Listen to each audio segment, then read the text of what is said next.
Offline आया madam 3 बजे। Class का टाइम 3:30 तक कर दो। 3:30।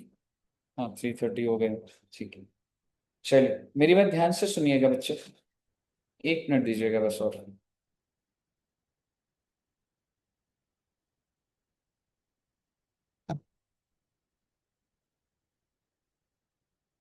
ठीक है।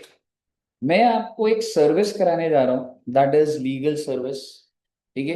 ये लीगल सर्विस पेपर में आने के बहुत चांसेस है। क्यों? क्योंकि लीगल सर्विस पे आपको याद होगा आरसीएम भी था। ठीक है। और आरसीएम और इसको साथ में पढ़ना पड़ जाता है। क्यों? मैं एक बार आपको रिवाइज कराता हूँ। वहां पे क्या लिखा हुआ था? अगर कोई भी एडवोकेट, इंडिविजुअल या firm of advocate including senior advocate, अगर वो सर्विस देता है किसको? बिजनेस एंटिटी को। ठीक है। तो बेसिकली आरसीएम लग जाता है। हालांकि मुझे ये बात अभी नहीं बोलनी चाहिए, जब आपको ये पूरा समझ आएगा फिर हम वो पढ़ेंगे तो आपको वो डिराइव अच्छा लगेगा। ठीक है। तो मैं यहां से शुरू कर रहा हूं पहले। Legal service. सर जी क्या होता है लीगल सर्विस? एडवाइस देना, कंसल्टेंसी देना, असिस्टेंस देना, representation before any court is legal service. आपके हिसाब से कौन प्रोवाइड कर रहे हैं लीगल सर्विस? अगर मैं बोलूं 3 कैटेगरी बनाऊंगा। सबसे पहली पहले है, अच्छा 3 कैटेगरी में सबसे इंपॉर्टेंट बोलूंगा, it is majorly for advocates, not for chartered accountants, company secretaries, cost management accountants. This is majorly for advocates. तो सर यानी कि एडवोकेट अगर लीगल सर्विस देगा तो वो एग्जेम्प्ट हो जाएगी? हाँ बेटे हाँ। पर सर हमने तो आरसीएम पढ़ा था कि वो आरसीएम लगता है। तो कुछ कुछ केसेस में आरसीएम और कुछ केसेस में एग्जेम्प्ट। एडवोकेट आजाद है पूरा। समझ रहे हो? पहले सबसे पहला एक होता है आर्बिट्रल ट्रिब्यूनल, यानी कि जो सप्लायर है, ये कोर्ट्स होते हैं बच्चे। ये एक सोल आर्बिट्रेटर भी होता है। बहुत डिटेल लिखा है, इतनी याद नहीं हो सकती आपसे, बट फिर भी मैंने लिखा हुआ है सोल आर्बिट्रेटर या फिर पैनल ऑफ आर्बिट्रेटर। ये लोग 3 कैटेगरी ऑफ सर्विस दे रहे हैं।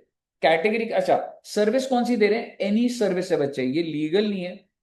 आप इनके कोर्ट में जा रहे हैं और ये अगर कोई भी सर्विस देते हैं आर्बिट्रल ट्रिब्यूनल, तो आपके लिए, आप मुझे बताइए क्या हो जाएगा जी? सारा का सारा एग्जेम्प्ट। मतलब सर कैटेगरी ध्यान से देखिएगा।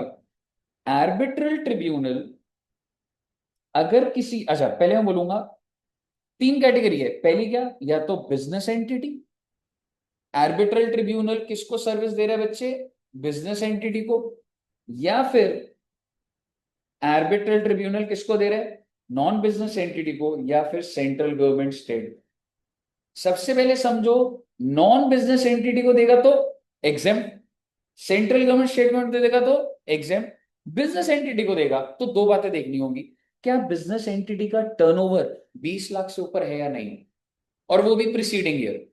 If it is up to 20 lakh, यानी कि 20 लाख से ऊपर नहीं है, तो एग्जाम। और अगर 20 लाख से ऊपर है तो बिजनेस एंटिटी को ही फंसा दिया गया और आरसीएम लगा दिया। और आपको एक बात बता दूं, आपने आरसीएम में लिखा हुआ है, अगर एक आर्बिट्रल ट्रिब्यूनल किसी बिजनेस एंटिटी को सर्विस देता है तो आरसीएम है। एक डेवलपमेंट और होगी, वो बिजनेस एंटिटी कौन सा? जिसका टर्नओवर 20 लाख से ऊपर है, 20 लाख से कम, 20 लाख से ऊपर। समझ आई आपको एनालिसिस पॉइंट?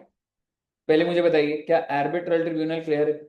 कुछ नहीं है, ले दे के 3 बातें। आर्बिट्रल ट्रिब्यूनल 3 लोग को दे रहे, आप और नॉन बिजनेस एंटिटी एग्जाम। आपको बिजनेस एंटिटी चेक करना पड़ेगा, स्वास्तिक जी आपको सेंट्रल गवर्नमेंट एग्जाम है।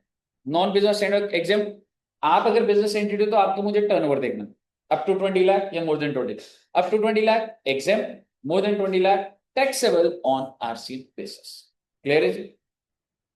इसके बाद आती है category firm of advocates. Advocates हैं, इंडिविजुअल एडवोकेट है। फर्म भी होता है, जैसे मान लो कोई पार्टनरशिप फर्म है जिसमें एडवोकेट्स हैं। इंडिविजुअल एडवोकेट, अकेला advocate, other than senior advocate. Sir ये सीनियर एडवोकेट क्या होता है बच्चे? बार काउंसिल होता है, हमें उसके अंदर नहीं जाना, but on the basis of analysis of high court and supreme court कुछ रूल्स होते हैं जिस हिसाब से किसी एडवोकेट को सीनियर एडवोकेट बोलते हैं। पर क्या सेकंड कैटेगरी में सीनियर एडवोकेट आ रहा है? नहीं आ रहा। क्यों? क्योंकि वो आएगा थर्ड कैटेगरी। अब हम एक सिंपल सा सोचते हैं, जैसे हमने मूवी देखी थी जॉली एलएलबी। आपको लग रहा है वो सीनियर एडवोकेट था या जनरल? जनरल था। तो मान के चल लो वो कौन सी सर्विस दे रहा है? Legal service.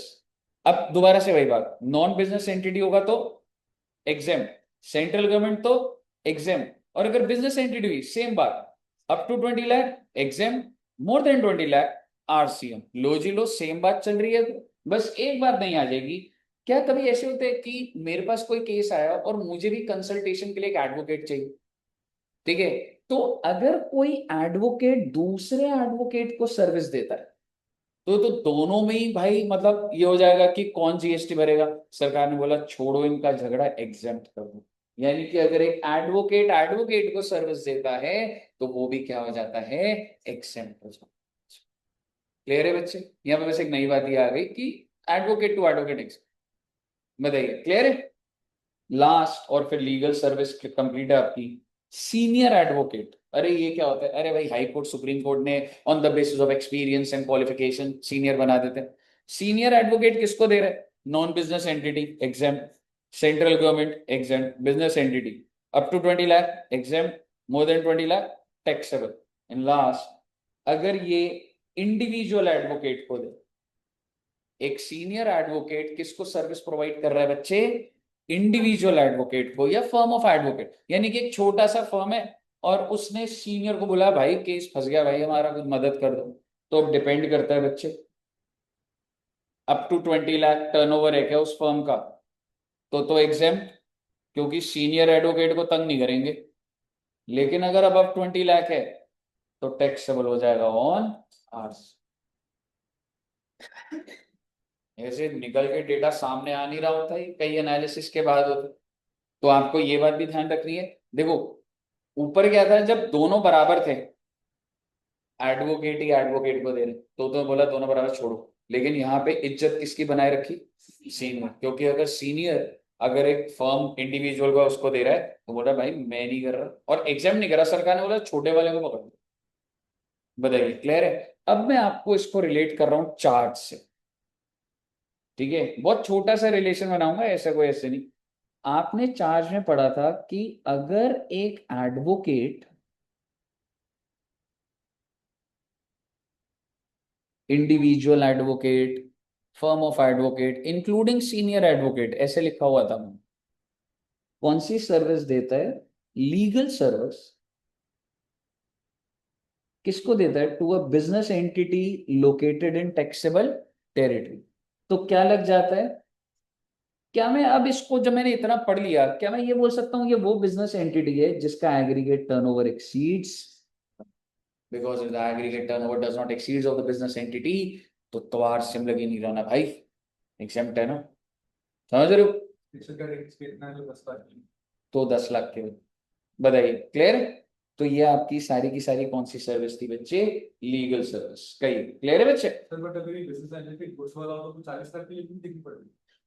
तो बहुत ही वो वाली चीज है, एक बार रुक जा बस।